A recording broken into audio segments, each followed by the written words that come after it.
Quando temos 25 anos, nos preocupamos com tudo. Mas não se preocupe, porque qualquer erro pode se tornar uma renda para você. Quando alguém me pede um conselho, eu sempre digo isso. Antes dos 20 anos, procure ser um bom estudante. Onde um empreendedor consegue aprender alguma experiência antes dos 30 anos? A resposta é: se espelhe em alguém. Vá para uma pequena empresa. Normalmente, uma grande empresa é bom para aprender os processos, pois você faz parte de uma grande máquina. Mas quando você vai para uma pequena empresa, você aprende a paixão, você aprende os sonhos, você aprende a fazer muitas coisas ao mesmo tempo. É muito importante que um bom chefe te ensine diferentes coisas. Antes dos 30, 40 anos, você tem que pensar com muita clareza. Você estava trabalhando para si mesmo? Se você realmente quer ser bem-sucedido, quando tiver entre 40 e 50 anos, você tem que fazer todas as coisas em que você é bom. Não tente cair em uma área desconhecida. Será tarde demais. Você pode ter sucesso, mas a taxa de falhar é muito grande. Aos 40 a 50 anos, pense em como você pode se concentrar em coisas que você é bom. Mas quando tiver 50 a 60 anos, trabalhe com os jovens. Os jovens podem fazer melhor do que você. Então confie neles. Invista neles, certificando-se de que são bons. Eu digo aos jovens: cometa erros suficientes. Não se preocupe, você cai, mas você se levanta. Aproveite a vida. Aproveite o caminho e se torne rico. Eu não tive um pai rico. Tentei entrar 3 vezes para a universidade. Fui dispensado mais de 10 vezes por diferentes empregos. Era tão difícil naquela época. Eu estava tão frustrado porque eu ensinava na universidade e ganhava $10 por mês. Depois de avaliar minha situação, decidi que ia fazer algo relacionado à internet. Disse isso para várias pessoas e a maioria delas achava que era uma ideia estúpida. Ouvi isso de pessoas que mal acessavam a internet e que me diziam que eu não sabia nada sobre computadores. Eu nunca pensei que eu fosse inteligente. Ninguém acreditou que eu poderia ser bem-sucedido.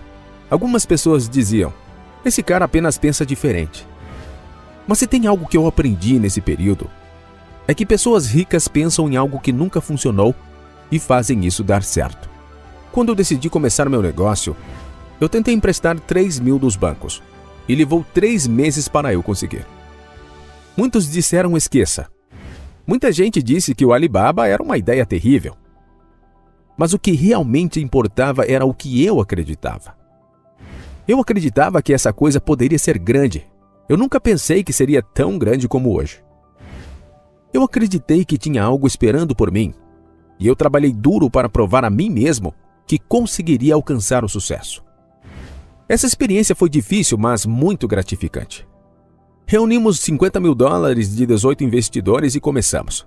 Nos primeiros 3 anos, não obtivemos nenhum $1 de receita de nossos negócios. Se não estava sendo fácil, por que eu insisti em seguir em frente? Porque eu recebi muitos e-mails de agradecimento dos clientes.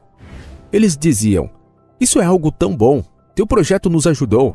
Se você continuar assim, um dia você terá sucesso. Pouco a pouco construímos nosso negócio. Pouco a pouco nos estabilizamos, montamos uma boa infraestrutura e agora, depois de 16 anos, temos um grupo com uma equipe gigante e de boa qualidade. Nossa empresa funciona de forma eficiente e simples. As pessoas dizem: você é tão inteligente, como você conseguiu fazer uma empresa assim? Bill Gates, Warren Buffett, Zuckerberg, qual é a diferença entre essas e outras pessoas? Eles estão sempre otimistas para com o futuro. Nunca reclamaram, sempre tentaram resolver os problemas dos outros. Quando você é otimista, você sempre vê uma oportunidade. Não reclame, deixe os outros reclamarem. As oportunidades sempre estão onde as pessoas reclamam. Pense em como você pode fazer as coisas diferentes. Se pergunte: há algo que eu possa fazer que faça diferença? E então, quando você chegar em algo, faça acontecer. Eu vi muitas pessoas jovens terem ideias fantásticas. Para ser um empreendedor, você tem que fazer as coisas antes das outras pessoas. Você tem que acordar antes das outras pessoas. Você tem que ser mais corajoso do que os outros. Use seu instinto. Tudo o que você faz é para a necessidade do cliente. Para todos, para qualquer pessoa. Amanhã é um novo dia. Faça a sua jogada, faça acontecer. Quer os investidores acreditem ou não, quer seus amigos acreditem ou não, quer seus pais acreditem ou não. Isso não é importante. Você tem que acreditar. Sua equipe tem que acreditar. Se você trabalha dia e noite, é assim que as coisas acontecerão. Não se preocupe com o dinheiro. O dinheiro segue as pessoas que buscam os seus sonhos. Se você tem um sonho, é só seguir em frente. Acho que ninguém pode conquistar o mundo. Só podemos servir o mundo. Ou você trabalha para os outros, ou você trabalha para você. E eu escolhi trabalhar para mim. Trabalhar para você mesmo significa trabalhar para a sociedade.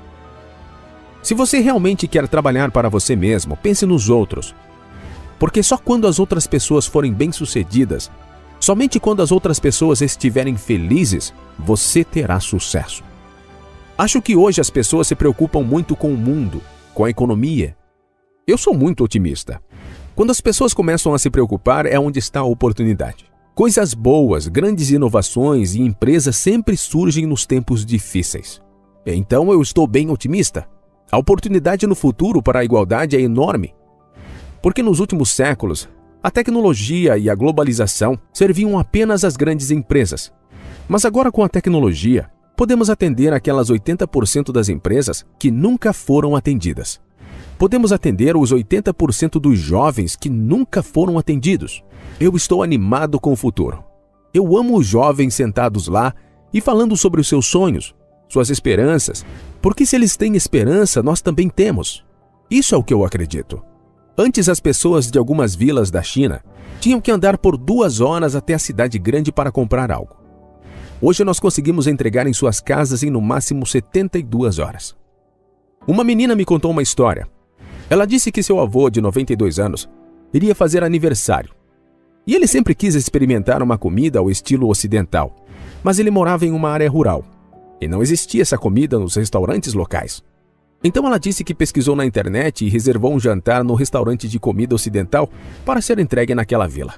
E finalmente, encontrou imediatamente um restaurante, onde 3 pessoas pegaram um ônibus de 3 dias de Xangai para aquela vila e fizeram um espaguete italiano de carne para eles, no aniversário de 92 anos de seu avô. E toda a vila ficou animada com essa possibilidade. Também estamos ajudando muito os agricultores. Eles plantam maçãs, mas 90% das maçãs estragavam porque não havia ninguém para comprar. Mas agora, por causa da internet, eles conseguem vender todo o seu estoque, usando um celular que eles mudaram as suas vidas. Eu acho isso emocionante. As pessoas precisam de exemplos. Quando elas veem o seu vizinho ganhando dinheiro online, vendendo coisas, as pessoas começam a aprender sobre o seu próprio potencial. Não é sobre abrir mais fábricas de smartphones, mas sobre mostrar para essas pessoas como elas podem transformar suas vidas através deles. Eu acho que vocês americanos se preocupam demais com a economia da China. Toda vez que vocês começam a se preocupar com a China fica melhor. E sempre que vocês têm grandes expectativas, a China tem um problema. Há um grande problema no consumo americano porque vocês americanos adoram gastar dinheiro o tempo todo. E já nós chineses adoramos economizar. Nós somos provavelmente o país com o maior depósito em todo o mundo. Guardamos nos bancos porque sabemos que quando chegar o próximo desastre, poderemos gastar o dinheiro. Então, quando a economia está ruim, ainda teremos dinheiro para gastar e vocês provavelmente não estão nem preocupados. A China está se comercializando, focando no desenvolvimento para uma janela de 30 anos. O governo da China é muito forte no investimento e na exportação, mas ainda são muito fracos no consumo doméstico. O consumo doméstico não é impulsionado pelos governos, é impulsionado pelo empreendedorismo. Eu sempre pensava aos 19 anos, onde eu estou? Eu não tinha feito o exame para a universidade. Eu não era bom com os estudos. É por isso que dou confiança a muitos jovens na China. Se Jack Ma é bem-sucedido, 80% dessas pessoas podem ser bem-sucedidas. A revolução tecnológica que estamos vivendo nesse momento não é sobre força física, como foram as outras, e sim sobre inteligência. O desafio atual é sobre sabedoria. Tanto homens quanto mulheres são iguais na internet. Você nunca pode ver quem é homem ou mulher na internet. As mulheres podem até ser mais competentes que um homem. Na internet, homens falam de negócios sobre números e competição, e tornam tudo muito frio. As mulheres falam de forma aconchegante e interessante. Vemos que existem cada vez mais mulheres liderando. Elas são líderes estaduais e presidentes. E esse é o maior século para a igualdade, e me sinto empolgado com isso. Eu acredito na tecnologia, e acho que especialmente neste momento, estamos entrando em uma nova fase. Em termos de novas tecnologias, quando falamos sobre a capacidade de aplicá-las de maneira escalável. Me candidatei 10 vezes em Harvard e fui rejeitado. Nunca pensei que por causa da tecnologia, que por causa da internet eu teria a oportunidade que tenho hoje. Quando eu me aposentar, eu não quero que o povo chinês tenha uma água terrível para beber. Economize para comprar comida ou gastem o dinheiro deles em hospitais. Então a pergunta é, como podemos usar a tecnologia para permitir que os jovens tenham uma chance maior neste mundo? Não se preocupe, temos 1,4 bilhão de pessoas nascidas na década de 1980 em diante. E essas são as pessoas da internet. É elas que vão ter novas formas de resolver os problemas do mundo. As coisas com as quais você está se preocupando hoje podem ser resolvidas. O ser humano tem esse tipo de preocupação há séculos. E os jovens sempre poderão resolvê-los. E hoje temos a tecnologia da energia limpa indo na direção certa. A mudança climática e todas essas questões serão resolvidas e virão grandes oportunidades pela frente. Ao falar de oportunidades e problemas, devemos pensar como podemos usar os problemas para se tornarem oportunidades. Eu me animo quando as pessoas falam sobre problemas porque, se eu conseguir resolver, pelo menos um deles eu fico feliz. Todos os que estão vivos neste século têm oportunidades e ferramentas que eles podem usar para mudar a vida de outras pessoas. E eu acho que no século passado era o momento de aperfeiçoar as tecnologias para que esse século nós capacitássemos as pessoas. Quando você capacita os outros, você capacita o seu futuro. Devemos pensar e trabalhar em como usar a internet para mudar a vida das pessoas e tornar o mundo um lugar melhor para todos.